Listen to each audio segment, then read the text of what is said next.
असम की आवाज और मशहूर गायक जुबिन गर्ग की मौत का मामला एक अनसुलझी पहेली बन चुका है। सवाल उठ रहे हैं कि क्या जुबिन की पोस्टमार्टम रिपोर्ट में कुछ ऐसा है जिसे जानबूझकर छिपाया जा रहा है। जुबिन के पार्थिव शरीर का 2 बार पोस्टमार्टम हुआ है, पहले सिंगापुर में और फिर गुवाहाटी मेडिकल कॉलेज में। दोनों ही रिपोर्ट्स जांच कर रही सीआईडी और जुबिन की पत्नी गरिमा सैकई गर्ग को सौंपी जा चुकी है। लेकिन हैरत की बात यह रही कि ये रिपोर्ट अभी तक सार्वजनिक नहीं हुई है। और इसी बीच जुबिन के एक बैंडमेट ने सनसनीखेज दावा किया, जिसके बाद ये केस पूरा उलट चुका है। जुबिन की मौत पर पानी में डूबने से नहीं बल्कि जहर से हुई है, ये बात उनके बैंडमेट ने रिवील की है। आपको बता दें कि जुबिन गर्ग की कथित तौर पर 19 सितंबर को सिंगापुर में स्कूबा डाइविंग के दौरान मौत हुई थी। उनकी मौत को 21 दिन पूरे हो चुके हैं, लेकिन पूरे असम में अभी तक मातम पसरा हुआ है। जुबिन के समाधि स्थल सोनापुर में हर दिन करीब 10,000 लोग श्रद्धांजलि देने आ रहे हैं। इस मामले की जांच अब एसआईटी को सौंपी गई है और असम सरकार ने एक न्यायिक आयोग भी बनाया है। बुधवार को जुबिन के चचेरे भाई और असम के डीएसपी संदीप गर्ग को पूछताछ के बाद गिरफ्तार कर लिया गया। इस केस में सीआईडी ने जुबिन के 2 पीएसओ यानी कि पर्सनल सिक्योरिटी ऑफिसर्स को भी गिरफ्तार किया है। अब कुल 7 गिरफ्तारियां इस पूरे मामले में हो चुकी हैं। शुरुआत में सीआईडी ने आपराधिक साजिश, गैर इरादतन हत्या और लापरवाही से हुई मौत की धाराएं लगाई थी, लेकिन अब इन गिरफ्तारियों के बाद सीआईडी ने बकायदा इन पर हत्या यानी कि मर्डर की धारा भी लगा दी है। सीआईडी ने अभी तक ये खुलासा नहीं किया है कि उन्हें ऐसा क्या सबूत मिला है कि उन्हें हत्या धारा जोड़नी पड़ी। असम पुलिस सीआईडी के स्पेशल डीजीपी मुन्ना प्रसाद गुप्ता ने सिर्फ इतना कहा है कि उन्हें शेखर और अमृत प्रीतम के खिलाफ पूछताछ के दौरान कुछ सबूत मिले, जिसके बाद उन्हें गिरफ्तार करना जरूरी हो गया था। और इसी बीच असम एसोसिएशन सिंगापुर के 11 एनआई सदस्यों को नोटिस भेजा गया था, लेकिन केवल रूप कमल कलिता ने ही अपना बयान दर्ज कराया है। बाकी 10 सदस्यों ने कोई जवाब नहीं दिया है।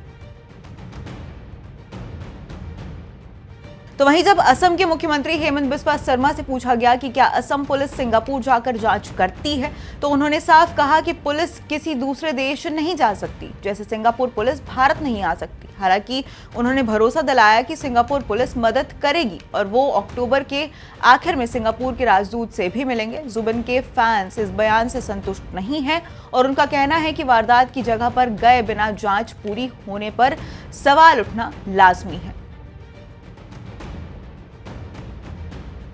तो वहीं जुबिन गर्ग के बैंड मेंबर शेखर ज्योति गोस्वामी, जो मौत के दिन यॉट पर मौजूद थे, जुबिन के साथ थे, उन्होंने सीआईडी को दिए गए अपने बयान में सनसनीखेज दावे किए हैं।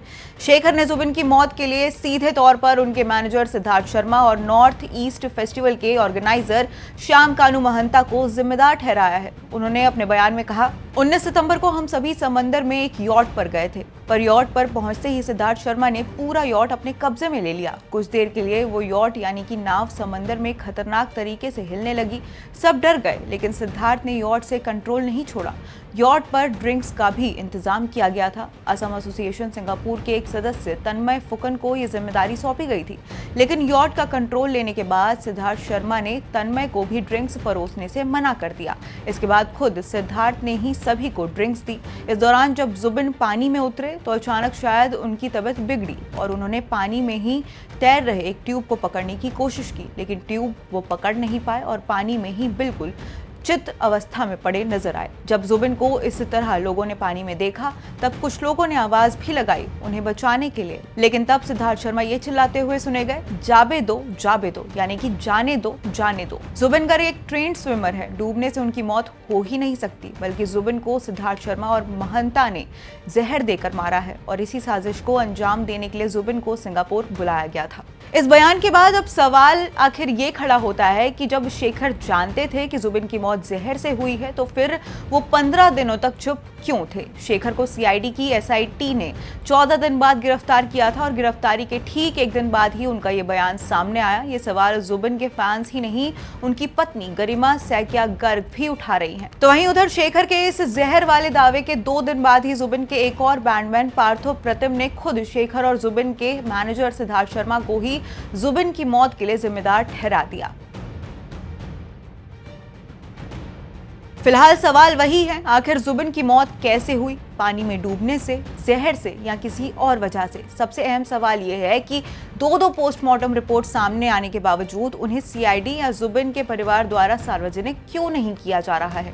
अगर पोस्टमार्टम रिपोर्ट सामने आ जाती है तो मुमकिन है कि जुबिन की मौत को लेकर उठ रहे सारे सवाल शांत हो जाएंगे और सच्चाई सबके सामने आ जाएगी। जुबिन के लाखों चाहने वाले भी यही चाहते हैं कि उनकी मौत का सच जल्द से जल्द सामने आ जाए।